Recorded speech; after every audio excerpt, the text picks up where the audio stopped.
Alors, des salutations à vous tous qui nous suivez de partout. Nous saluons particulièrement nos amis qui nous suivent à travers www.locolia Congo TV. Des salutations à vous qui nous suivez à travers congoyalobi.net ainsi qu'à travers l'aide de l'église de pasteur Salomon. Je suis à Durban, dans la province de KwaZulu Natal. C'est vraiment un réel plaisir aujourd'hui pour moi de recevoir une poignée de collègues du média. Alors, il s'agit de Christian Ali. Christian Ali, lui, évolue plus ici à Durban. On animera cette émission aussi avec notre frère Ahmed Carré. Ahmed JB Carré, je ne sais pas pourquoi il s'appelle JB Carré. Alors tous nous allons vraiment les découvrir. Je m'en vais saluer mes amis et collègues. Bonjour Ahmed JB Carré. Bonjour Christian Ali. Bonjour, bonjour. Alors, bonjour Sarival et bienvenue à Durban. Et surtout, notre grand invité de ce soir, c'est celui qui est au milieu, Ahmed JB Carré. Encore une fois, bonsoir. Bonsoir Sarival. Ahmed JB Carré, ça a été vraiment une grande joie ici à KwaZulu Natal de voir la communauté congolaise s'organiser et surtout nommé ou élu en président. Alors, vous, en tant que leader de la presse, leader du média ici à Durban, comment avez-vous trouvé cette élection? Là, vous avez élu votre président. Comment avez-vous trouvé cette élection? En fait, je dis bonsoir à tous les amis téléspectateurs qui nous suivent de partout et puis à les amis aussi de Congo International que je ne manquerai de saluer de loin et de près. S'il faut faire une petite lecture des élections que nous avions eu lieu, qui ont eu lieu ici, donc je dirais seulement que non, voilà, les élections s'étaient bien passées. Bien que donc nous sommes des imparfaits, il peut y avoir imperfection quelque part, mais les élections en général s'étaient bien passées. Les élections en général s'étaient très bien passées. Alors, coup de chapeau, mais Ahmed, vous avez un groupe, votre propre groupe des ressortissants ou des résidents ici à Durban. Alors, dans ces groupes, je crois que j'ai comme l'impression que tu es en train de mettre vraiment mal à l'aise votre président du groupe, votre président de la communauté congolaise, à la personne de M. Denis Mbacha. À suivre, à la lumière de vos critiques, de tout ce que vous faites comme commentaire, comme si il y en a un peu de trop. Vous êtes un témoin gênant ou soit un diable à confesser. Qu'est-ce qui se passe au juste? Parce que tout le monde vous pointe le doigt dans ces groupes. Pourquoi? Je dirais seulement, partant des élections et jusqu'à la question que vous m'aviez posée, parce que c'est une très bonne question et puis je crois qu'elle pourra peut-être être capitale et ça va réveiller un peu les chats qui dorment pour qu'ils puissent savoir un peu où est-ce qu'ils vont se cacher ou bien où est-ce qu'ils vont essayer un peu de se mettre pour essayer d'être à l'aise, quoi. Donc je dirais que les élections se sont passées ici à Durban. Et puis après, dans ce groupe, comme vous dites que non, je suis un peu, ça se voit comme si je suis l'un de trop. Oui, je les dirais, oui. Je vais avouer que je suis un peu l'un des trop. Mais pourquoi est-ce que je suis l'un des trop? C'est à cause seulement de l'intégrité que j'ai, moi, Ahmed JB Carré. Vous savez, nous traversons l'époque ou bien la période des anti-valeurs. Alors, quand il y avait, l'époque des nobles était déjà passée. Alors l'époque des nobles, comme l'époque des nobles était passée, nous sommes dans la période ou bien l'époque des anti-valeurs. Là où si vous êtes une valeur et vous dites des choses qui sont réelles, vous êtes intègre et vous faites sortir une certaine vérité ou bien une suggestion pouvant faire avancer la communauté, les gens vous pointent des doigts, on vous juge de tout et de rien. Donc c'est un peu ça ce que je peux dire. Donc ça veut dire que... Oui, Christian. Voilà, j'aimerais justement profiter de cette opportunité, dire à tous les nombreux téléspectateurs qui nous suivent que c'est autour de ces débats que nous allons devoir découvrir qu'est-ce qui se passe dans la communauté congolaise justement. Mais j'ai juste retenu un seul mot. Vous avez parlé de l'intégrité. Vous avez parlé de cette intégrité. Qu'est-ce que vous voulez nous dire par intégrité que vous êtes? Et qu'est-ce que vous avez vu d'anormal dans la communauté qui vous pousse à dire que vous êtes beaucoup plus intègre et que vous ne voyez pas cette intégrité être respectée? Voilà un peu. Merci Christian Aliouma. Je dirais ceci. Au fait, cette initiative des élections ici à Durban avait objectif majeur. Et cet objectif était quoi? Était de sensibiliser les Congolais ici à Durban afin que nous soyons unis, que nous soyons tous ensemble. Mais qu'est-ce que j'ai remarqué? J'ai remarqué qu'aujourd'hui, depuis qu'on a eu un président, un représentant à la personne de M. Denis Mbacha, que je salue en passant, puisque ce n'est pas mon ennemi, alors, depuis qu'on a eu un représentant, au lieu que ça puisse nous unir, cette initiative, mais c'est comme si ça nous a séparés. Pourquoi est-ce que j'ai dit ça? Parce qu'aujourd'hui, si vous essayez un peu de dire une vérité sur la personne de M. Denis Mbacha, tous les supporters de M. Denis Mbacha commencent à vous attaquer. Si vous faites des suggestions pour faire avancer notre communauté, on vous juge de tout. Donc, on vous juge peut-être, je ne sais pas, d'un petit diable ou un démon, je ne sais pas. Et c'est ce que moi j'ai fait comme constat dans tout ce qui se passe ici et surtout dans ce groupe-là. Parce que le groupe a été disons, l'administrateur principal, c'est lui-même, Monsieur le Président Denis Mbacha. Alors, la majorité des gens qui sont là-bas, ce sont ses supporters. Alors, ces supporters-là, à cause... Parce que moi, je suis... Christian, nous avons la chance d'être des hommes intègres. Alors, si vous êtes un homme intègre et vous dites une certaine vérité, on vous attaque. Vous faites des suggestions pour faire avancer la communauté congolaise, on vous juge de tout. Voilà, les téléspectateurs voudront savoir certainement quels sont ces genres de réalités, des vérités que vous avancez et qui... permettez les termes, paralyse la présidence de la communauté. Mais aussi et surtout, on aimerait savoir, puisqu'il y a une administration, la communauté s'est organisée et s'est dotée d'un comité de gestion qui gère les affaires. Mais lorsque vous parlez de Denis Mbacha, beaucoup, est-ce que vous avez quelque chose de particulier envers Denis Mbacha ou simplement vous avez notifié certains problèmes? Lesquels de ces problèmes, les nombreux téléspectateurs voudront les savoir ce soir pour qu'ils comprennent vraiment la quintessence et ou la profondeur de ces problèmes. Voilà, merci. Merci Christian Aliyouma. Au fait, qu'est-ce que j'ai remarqué en un premier lieu? Parce que je l'ai dit toujours qu'on ne s'organise pas dans la désorganisation. On voulait bien s'organiser. Et c'est une très bonne chose que, voilà, on a fait des élections ici à Durban, des élections d'une genre qui ne s'est jamais fait dans les communautés congolaises, si je peux dire comme ça. De partout, là où se trouve la communauté congolaise dans le monde. C'était une première fois, je pense, là où on a eu des élections, où nous sommes allés dans les urnes, afin que nous puissions nous élire un représentant pour nous représenter. Maintenant, comme je disais, l'initiation était une initiation de la ville de Durban, pour que nous ayons un représentant ici dans la ville de Durban.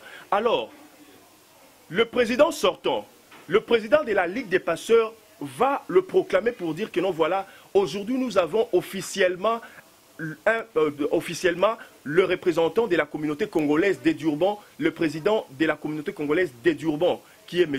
Denis Mbacha. Mais alors qu'aujourd'hui, il s'autoproclame être de KwaZulu-Natal.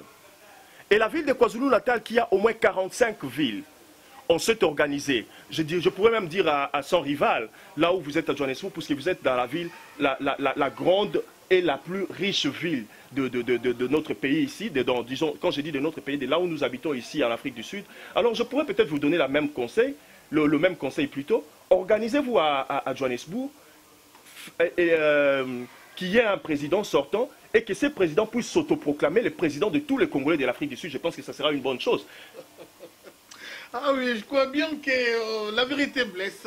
Oui, la vérité blesse, mais c'est Ahmed, pour vous. Denis Mbacha n'est pas le président de la communauté congolaise de KwaZulu-Natal, mais il y est pour seulement la ville de Durban.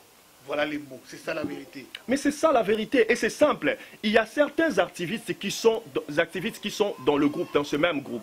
Oui. Alors ces activistes, il y a ils se disent activistes, mais il y a ceux-là qui sont aussi supporters. Mais malgré ces deux rôles qu'ils sont en train de jouer dans ce groupe-là, ils sont arrivés à me rejoindre pour me dire que non, voilà, vous avez raison sur ce que vous dites. Parce qu'un activiste, même si on peut le corrompre ou comment, mais c'est difficile de l'avoir, de l'acheter pour le faire comme une propriété privée à vous.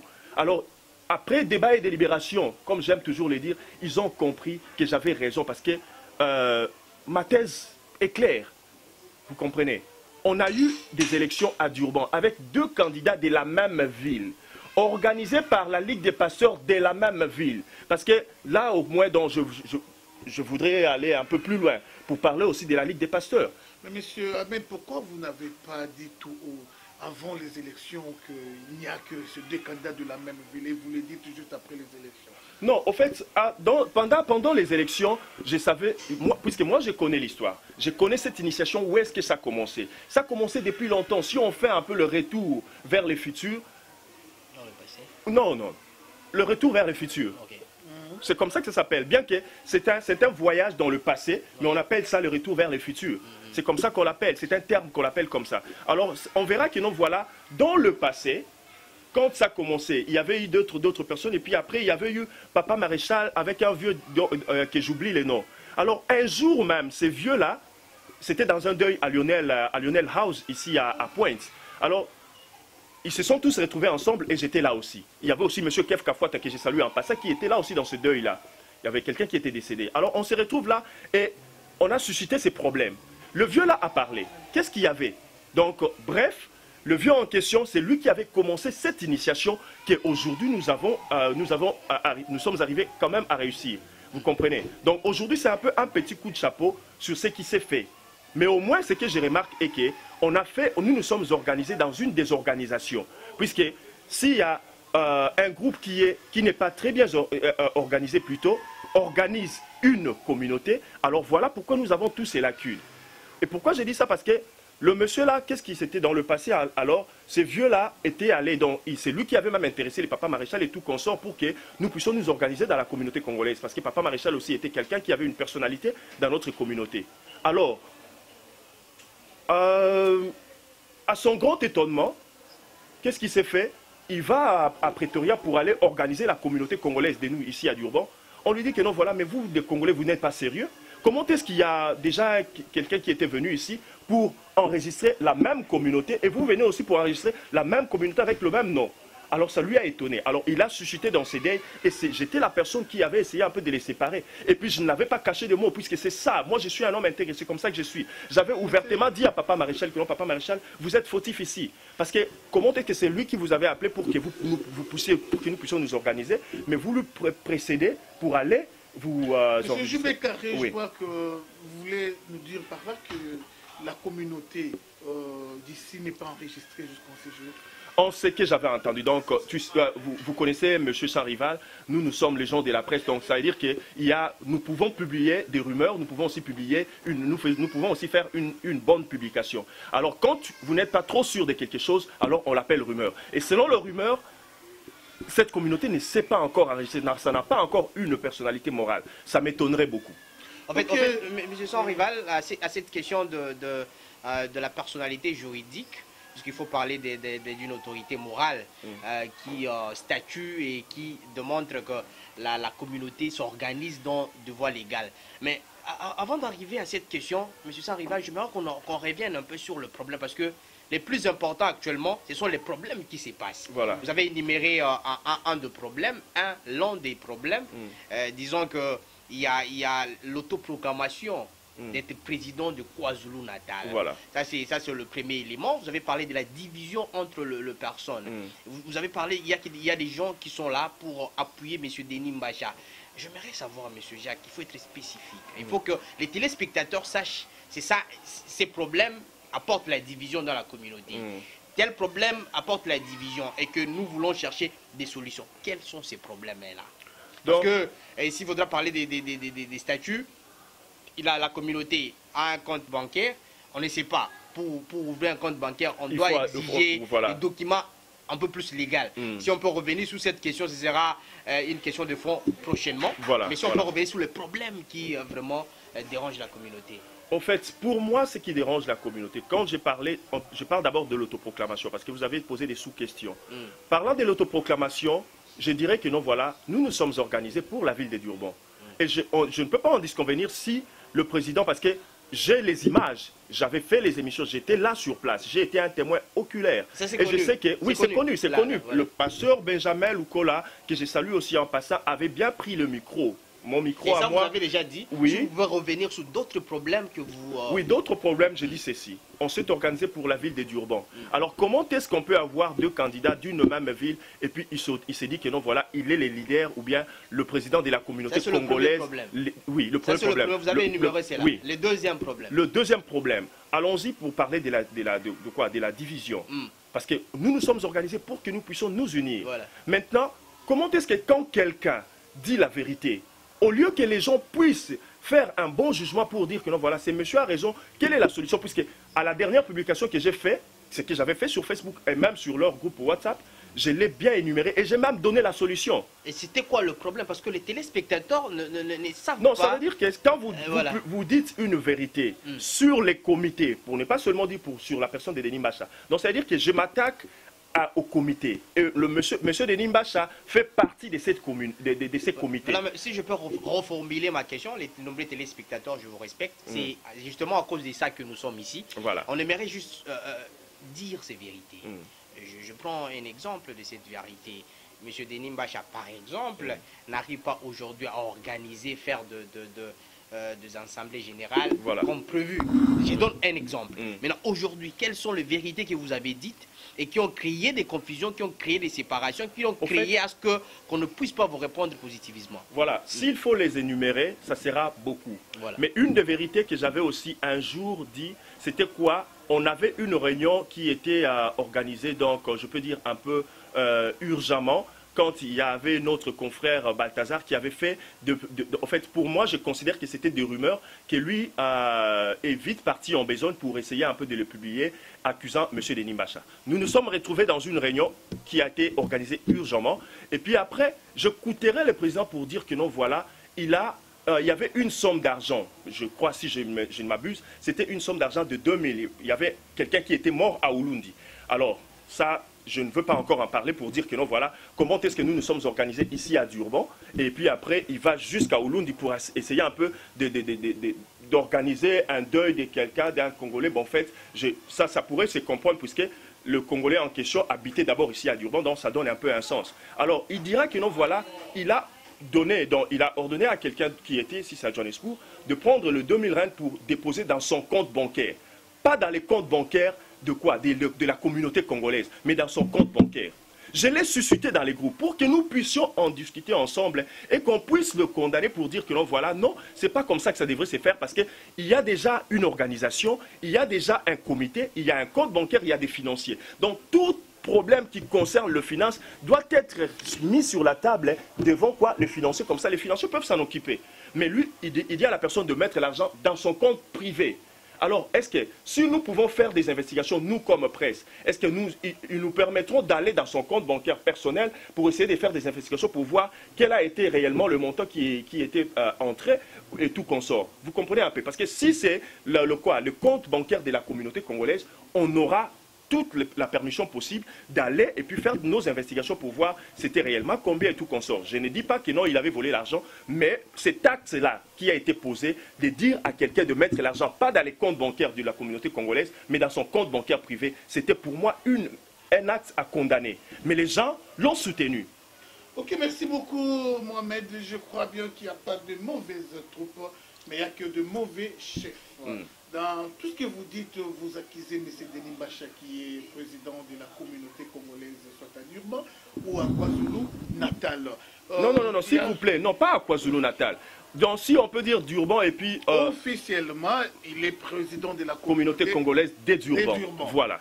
Ok, mais lui s'autoproclame le président de la communauté congolaise de KwaZulu-Natal. Ça n'a pas un sens. Pardon, monsieur Charival, à Pietermaritzburg, nous avons une organisation de la communauté congolaise qui a 8 ans.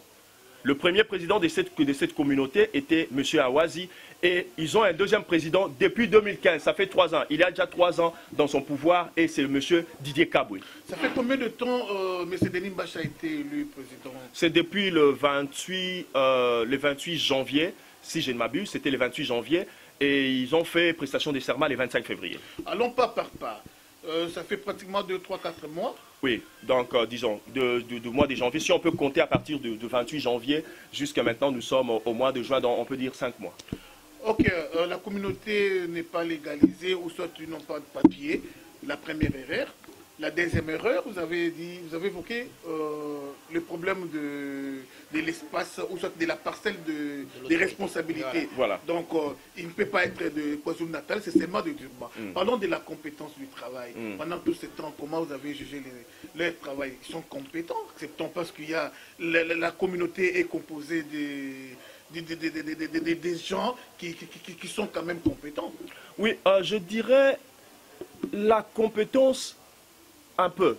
Donc, on peut, parce que si déjà vous avez 46% ou bien 47%, on peut vous délibérer pour passer des classes.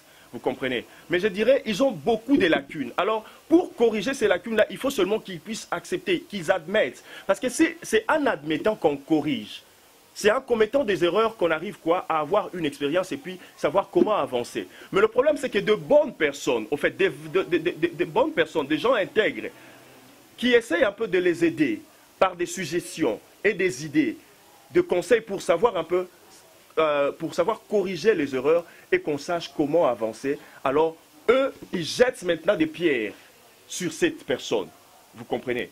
Donc, quand je parle de cette personne, je parle de moi et de certaines autres personnes. Parce qu'il y a même M. Collet Kabulo, il y a M. Muntu Peke, et puis il y a quelquefois Daniel, et oui, donc il y a certaines personnes, même Merlin aussi. Merlin apporte toujours de bons jugements. Merlin Bangui, que je salue aussi en passant. Il apporte de bons jugements. Alors, toutes les personnes qui apportent de bons jugements dans ces groupes-là de WhatsApp, alors donc c'est comme des diables. Alors qu'ils le dirigent en dictateur. Ce sont des dictateurs. Oui, je dirais en quelque sorte. Parce que selon moi, c'est comme si ça se dirige en dictature. Pourquoi je dirais ça? Partons de là, quand je dis que non, voilà, comment est-ce qu'il a dit à quelqu'un de mettre l'argent dans son compte bancaire? Est-ce qu'il n'y a pas de financier? Quel est le travail du financier? Donc, c'est-à-dire, ils ont beaucoup de désordres là-dedans. On était dans cette réunion-là que je disais qui a été appelée urgemment pour juger le problème des Balthazar. Alors, je demanderais à qui ça? Au président du comité des sages, pour essayer un peu de nous étaler ce qui s'était passé. Il a dit que non, voilà, il n'a pas grand mot à dire parce qu'il n'en sait rien. Et je lui ai dit ouvertement comme ça devant tout le monde, même devant le président, comment est-ce que vous ne savez rien alors que vous êtes le président du comité des sages de cette communauté? Alors comment est-ce que vous ne pouvez rien savoir? Alors si vous, qui êtes le président des sages, vous ne savez rien, alors qui d'autre pourra en avoir la maîtrise de la matière? Mais M. Mohamed, vous ne trouvez pas qu'en démocratie... Ahmed, pardon. Ahmed, je m'excuse, M. Ahmed, vous ne trouvez pas qu'en démocratie, on voit quand même le nombre, la majorité des gens? Parce que par sa définition, un pouvoir de peuple, par les peuples, pour les peuples, les peuples, nous voyons la masse. Oui. Et vous vous trouvez seul contre tout ça. Vous ne voyez pas que c'est vous qui êtes dans l'erreur, peut-être? Si j'étais... Oui, non, comme je disais, donc si j'étais réellement dans l'erreur, personne ne pouvait me rejoindre, comme je disais tout à l'heure là. Donc il y a des gens, au fait, avant tout, en un premier lieu, c'était des supporters. Et après ces supporters, j'ai commencé aussi à avoir des gens qui me rejoignent. Vous comprenez, qui me rejoignent plutôt, et qui viennent pour me dire que non, pour supporter mes thèses, pour soutenir mes thèses et dire que non, voilà, monsieur Ahmed, vous avez raison. Dernièrement, là, quand j'ai publié la dernière publication, il y a monsieur Daniel qui est un activiste, qui a dit, il a dit ouvertement, il a dit, Mr. Ahmed, you are quite right. Vous comprenez? Donc, il y a au moins des gens qui, en un premier temps, quand j'ai commencé à soulever mes points, ils ont commencé à me taquiner, à m'attaquer et tout ça là. Et puis après, quand ils se sont mis assis, ils ont dit non, voilà, mais le monsieur a raison. Pourquoi est-ce qu'on va continuer à condamner une telle personne? Et il y a beaucoup de gens maintenant qui ont commencé. L'autre fois, il y a un monsieur qui est aussi dans ce groupe-là, avec qui on habite le même quartier. J'ai oublié encore son nom. On l'appelle ingénieur. On habite sur la même avenue dans mon quartier. Il fait aussi partie de ce groupe. Et je sais qu'il soutient aussi M. Denis Bacha. On était avec lui en petite discussion. Et juste, ça n'a même pas pris 5 minutes. Il m'a dit non, monsieur, non, je vois aussi que non, vous avez raison. Je vous ai toujours mal compris. Et puis quand je vois que non, vous soulevez des points dans ce groupe-là, je n'ai jamais su que c'était vous. Vous comprenez? Mais en vous écoutant parler, étaler tout ça, je vois que non, vous avez raison sur ce que vous dites. Mais alors, cherchez un peu cherche une bonne procédure pour savoir apporter la solution à ces problèmes. Et je lui ai dit, mais j'avais déjà donné la solution à ma dernière publication. Oui, je vais ajouter encore une autre chose quand je parlais de l'amateurisme, là, donc de la presse, disons. En fait, c'est comme si Bazo, comme qu'on choisir, un peu la ligne, c'est comme si on choisir le côté le plus pété. Parce que, voilà, il faut qu'on ait la procédure. Procédure, na sala procédure que tu makasi. Parce que na tindeli bango email, na adresse email ya communauté, Et puis après, nazui email wana lokola mwanzamba pesa mwa boanya o ya mukie. Nazui mwa email wana na sali yango copier coller na tindeli yango na kati ya WhatsApp groupe na WhatsApp na ye personnel pour que réseau ezalate que non voilà nazwaki na ou bien to monaki email wana te. Mais jusqu'à la preuve contraire, ba prouver toujours que ba monaki yango te kasi. Allo ba pe que non voilà même WhatsApp o pe na tindela ki ye pour na kosenga invitation oyo a monaki yango te. Alors qu'est-ce que je vais conclure? Que le président de la communauté congolaise des Durban Azako Banga ba interview na batu oyo baza vraiment compétent parce que Azakoba pour ayebi que non sera yambi mutuloko la sans rival yambi mutuloko la Christian Aliyuma yambi mutuloko la Ahmed Jibe Kare to pa yambi mutuloko la Arnold babeta na fara topé ndeko na biso nani Queen dernièrement bazala ki bakutana ki na ye na nini na sur le même plateau mais c'est comme si makambongo donc na yebité ceux qui salima ki penza mo ndenge nini mais donc ça veut dire que Azako qui ma presse pourquoi parce qu'azo banga que donc voilà biloko nyoso botuninga awa babeta yango en face boye et rosala danger. Vous comprenez donc, Bappé ça, ce qui a monique non voilà, Azomona qui non Aza réellement compétent, qui nous accorde l'interview face à face, même avec son rival, parce que son rival passe à la carte, il y a un groupe à mon arma comme nous comme ça on verra, on va juger leurs compétences. Que M. Ahmed dit qu'avoir donné la solution, la dernière publication, je crois que tout ce que nous on cherche le but, l'objectif de cette émission, de ces débats, vous comprenez vous-même que les Congolais doivent s'organiser. C'est en s'organisant, en commençant par le petit noyau. Je crois qu'il y aura un grand noyau jusqu'à atteindre même la République démocratique du Congo, la petite organisation, quand nos frères des Durban ou des KwaZulu-Natal vont nous aider, nous autres qui sommes à Johannesburg. Il suffit que je vous dise que cette communauté qui existe ici à Durban, ça n'existe pas à Johannesburg. Nous n'avons pas. À Johannesburg, il n'y a pas un président de la communauté congolaise. Mais ici, ils ont quand même un président. C'est un acte à louer. Voilà. Alors, monsieur Ahmed, qu'est-ce qu'il y a de positif dans la gestion de cette communauté ici à Durban? Qu'est-ce qu'il y a de positif? Vous avez parlé des négatifs, mais acceptons quand même qu'il y a quand même quelque chose de positif énuméré. Oui, ce que je trouve de positif et que parce que le problème c'est quoi? D'abord, je vais répondre à cette question-là. Donc, il ne peut jamais, parce que comme je disais tout à l'heure, que si vous avez déjà 46% ou 45%, on vous délibère, vous passez des classes. C'est-à-dire que je ne peux pas dire que non, ils échouent. S'ils peuvent respecter leur pouvoir, et c'est limitant ici à Durban, nous ferons une très bonne chose et nous allons avancer. Vous comprenez? Parce que, comme vous avez dit, on commence des organisations, une organisation commence dans un petit noyau. Donc ça veut dire que si déjà dans une petite communauté, nous pouvons arriver à bien nous organiser et la grande communauté qui peut être par exemple KwaZulu-Natal ou bien Afrique du Sud ou bien notre pays, le Congo, parce que tout ce que nous faisons, nous avons toujours une vision de notre pays, vous comprenez? Alors, donc s'il faut parler de la positivité, vous verrez que non, voilà, aujourd'hui nous avons des organisations, quand il y a un deuil, il y a quelqu'un qui meurt, on se retrouve tous là-bas, vous voyez que non, les gens de toutes tendances confondues, nous nous retrouvons là et puis vous voyez que non, voilà, en tout cas ces gens vraiment se sont réunis. Vous comprenez? Et pourquoi votre président Denis Mbacha n'accorde pas vraiment l'interview à la presse? J'ai comme l'impression qu'il néglige un peu le média. Voilà, peut-être pour soutenir cette question, appuyer. En fait, j'avais mal compris lorsque dans le groupe on a parlé, on a taxé de journalistes de Durban étant de journalistes amateurs. Qu'est-ce qui fait croire aux autorités qui dirigent la communauté que cette presse a été amateur? Et puisque M. Sans Rival, vous allez comprendre que c'est la même presse qui a accompagné les activités avant et après les élections. La même presse est toujours là. Et qu'est-ce qui fait qu'on puisse taxer, puisque nous ne sommes plus de Durban, nous sommes actuellement à Pretoria. Vous êtes, je suis actuellement à Pretoria et vous êtes élu comme étant président donc de la presse, de tous les journalistes de cette ville. C'est quand même un grand titre. Qu'est-ce qui fait qu'on appelle les journalistes d'ici les journalistes amateurs? Je pense que je peux dire que c'est un petit sens d'orgueil et de déconsidération des autres. Permettez-moi, chers amis téléspectateurs, comme vous me voyez habillé comme ça, je venais de la prière aussi, je suis musulman, je ne peux pas cacher ma religion, puisque nous sommes, notre pays, nous les Congolais, nous sommes des laïcs. Alors, je dirais ceci. En fait, la même presse qui a accompagné, disons, l'organisation qui est là, l'autre fois n'était pas amateur. Vous comprenez? Parce que l'autre fois, qu'est-ce qu'il y avait comme problème? Si vous essayez un peu de dire une vérité sur la personne de Denis Mbacha, M. Denis Mbacha et ses supporters, qu'est-ce qu'ils font? On vous taxe d'être des yotistes. Quand je dis yotiste, je vois Yoto. Donc on vous taxe que non, vous êtes de Papi, vous soutenez Papi Yoto. Alors aujourd'hui, ils sont ensemble Donc, si vous faites une publication, ou bien vous faites une suggestion, ou bien vous publiez une vérité, on ne vous taxe plus d'être yotiste parce que maintenant, ils sont ensemble. Et M. Denis Mbacha et Papi Yoto travaillent ensemble, dans un même comité. Alors maintenant, on devient amateur. Alors je me demande, on n'était pas amateurs quand on les accompagnait pour qu'ils puissent avoir le pouvoir. Et aujourd'hui qu'ils ont le pouvoir, nous sommes devenus amateurs. Bon, bien que parmi nous, il peut y avoir aussi des amateurs, puisqu'on doit les reconnaître, il y a aussi des amateurs parmi nous. Mais au moins, est-ce que la façon dont nous nous conduisons, nous dirigeons en fait cette organisation de la presse, ou bien la façon dont nous faisons notre travail, s'il y a de l'amateurisme, au fait, ils ont le temps peut-être de le dire autrement, mais est-ce qu'ils ont le pouvoir de le dire? Parce que comme je l'ai dit, nous sommes le 4e pouvoir universel. Vous comprenez? Alors, je ne sais pas s'ils ont déjà compris, je leur ai dit ça, et je l'ai dit encore aujourd'hui devant la caméra, que pourquoi est-ce qu'on nous appelle le 4e pouvoir? Nous sommes le 4e pouvoir après les 3 pouvoirs de l'État.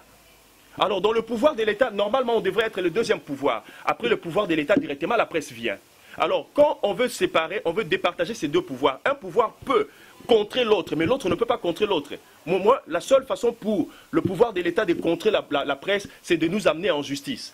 Et quand il nous amène en justice, c'est très difficile de battre la presse. Vous comprenez? Alors, je disais ceci, comme j'ai talé un peu les 3 pouvoirs. Dans le pouvoir de l'État, il y a le pouvoir juridique, le pouvoir exécutif et puis le pouvoir législatif.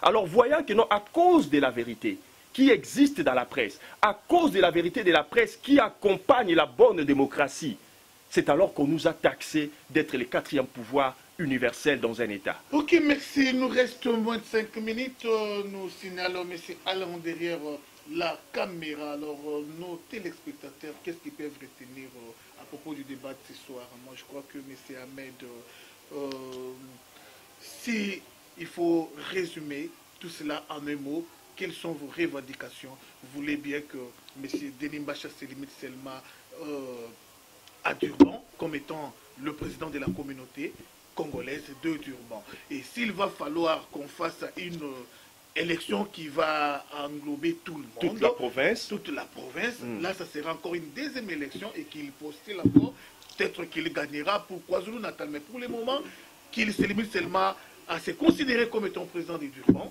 Et la 2e revendication, c'est laquelle? Parce que nous sommes arrivés à la fin. À vous la parole. En fait, c'est ça, comme vous avez dit, donc c'est d'ailleurs ça la logique. Parce que la logique des choses est que nous nous sommes organisés à Durban. Et si on peut avoir des lacunes seulement pour diriger une petite communauté qui est la ville de Durban, alors étendre ses pouvoirs pour que ce soit KwaZulu-Natal, donc on aura encore beaucoup plus de lacunes. Alors, en ces moments, j'appelle ça l'imposition, la pure dictature, et puis j'appelle ça aussi la déconsidération des autres. Nous, les musulmans, le Coran nous apprend à ne pas considérer notre prochain comme étant inférieur à nous. C'est-à-dire que si nous déconsidérons le Congolais de Newcastle, de Ladysmith, de Escott, de Freihead, de Harry Smith, de Colenso, de Glencoe, de Winterthur, de Bergville, de Freihead, de Impangeni, donc pour ne pas citer toutes les villes, c'est-à-dire que si nous les déconsidérons, ça veut dire que nous sommes en train de nous imposer, nous sommes en train de ne pas considérer la valeur des autres. Mais Ahmed, avant de donner la parole, avant d'accorder la parole à mon frère Christian, j'aimerais dire un mot. Vous savez, quand vous parlez des lacunes, quelque part, vous faites mention à l'incompétence. Donc, s'ils ont les mandats de 5 ans, 10 ans, vous pouvez aussi les amener à démissionner avant la fin de leur mandat, parce qu'ils ont des lacunes. Oui, puisque s'ils continuent de la sorte, moi, en tant que le président de la presse, je vais sensibiliser la presse et puis nous allons leur faire déposer. Christian, vous la parole. Voilà, merci. Je crois que nous sommes en termes de cette émission de réflexion sur la communauté congolaise. Monsieur Jacques Jubé-Carré, Ahmed Jubé-Carré, qui certainement a été notre hôte de la soirée. Avant de terminer, Monsieur Jubé-Carré, parce que les nombreux téléspectateurs voudront que vous puissiez justement donner des propositions, des changements. Il y a des problèmes actuellement et que nous avons besoin que notre communauté se consolide. Oui. Voilà. Quelles sont évidemment les propositions que vous pouvez faire aujourd'hui à cette communauté pour que qu'on ait quand même cet élan de développement et qui déjà montre ses pas. Ok. Donc voilà une solution, comme je vais donner, je vais essayer un peu de nous aider parce que nous avons tous les soucis de cette communauté. Cette communauté n'appartient pas au comité qui nous dirige, ça n'appartient pas au président ou bien le représentant, notre représentant. mais ça appartient à tout le monde. Ça veut dire que les valeurs de tout le monde doivent être considérées. Donc, personne n'est à négliger, personne ne peut être mis de côté. Alors, qu'est-ce que nous avons à faire? Ce que nous avons à faire, c'est eux dans le comité, on doit donner à quelqu'un sa tâche. Que le président reste le président, il peut mettre des signatures pour faire quoi que ce soit dans le comité, mais au moins que les financiers fassent son travail des financiers, que les relations publiques fassent son travail des relations publiques, que chacun, puisqu'on a attribué des postes aux gens, qu'on puisse au moins laisser tout le monde à qui on a donné un certain poste être libre d'opérer dans son département et puis de rendre compte au président, et le président peut conduire et diriger les choses. Et c'est comme ça que ça s'est fait. Ça s'appelle le protocole présidentiel. Ouais. C'est simple. Voilà. Vous comprenez? Donc c'est ça. Ça, c'est à ce niveau-là. Au niveau, au niveau provincial, qu'est-ce qu'il faut? Il faut que le président qui est sorti ici dans la ville de Durban, puisque nous avions que 2 candidats de la même ville, alors il faut qu'en ces moments que nous puissions étendre cela. Alors c'est à qui de faire cela? Ce n'est même pas une démarche pour eux à prendre.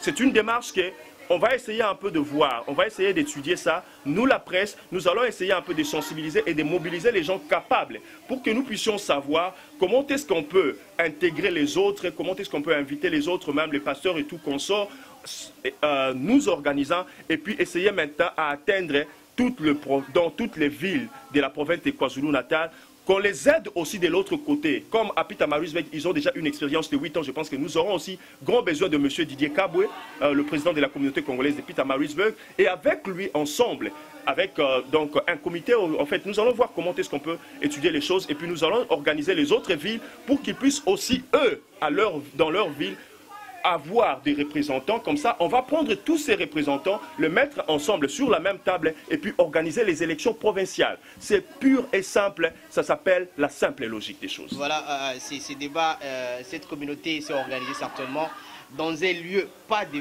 villégiature, mais dans un lieu où il y a des citadins, il y a des gens qui réfléchissent. C'est une question qui reste pendante. Ahmed Djibé Karé est là, l'œil de la population, la cause noble qui milite. Certainement, peut-être on pourra l'apporter des soutiens, mais ce sont rivales. Je crois qu'on termine déjà par ici. Déjà, Alain Carré, on l'appelle la beauté des Pères Noël. Bien voilà. Fait, je crois que le Tshisekedi de la communauté congolaise, Ahmed, voilà. Opposant de Denis Mbacha, le président de la communauté Tianuman, et son adjoint, c'est M. Papi Yoto. Alors, pas trop de commentaires, je crois bien que si vous avez des remarques à faire, les numéros sont là, appelés, et ça sera vraiment une bonne chose à entendre parler, M. Ahmed. Peut-être que lui va postuler comme président de la province de KwaZulu-Natal. Rien n'empêche. Il donne l'impression d'avoir beaucoup de compétences. On ne sait jamais. Peut-être que trop parler peut tuer. Alors, vraiment, merci à mon ami Christian. Christian, vraiment, merci beaucoup. Merci Ahmed. Vraiment, je crois. Merci à vous tous qui avez prêté attention à cette tranche. À la prochaine. Merci beaucoup.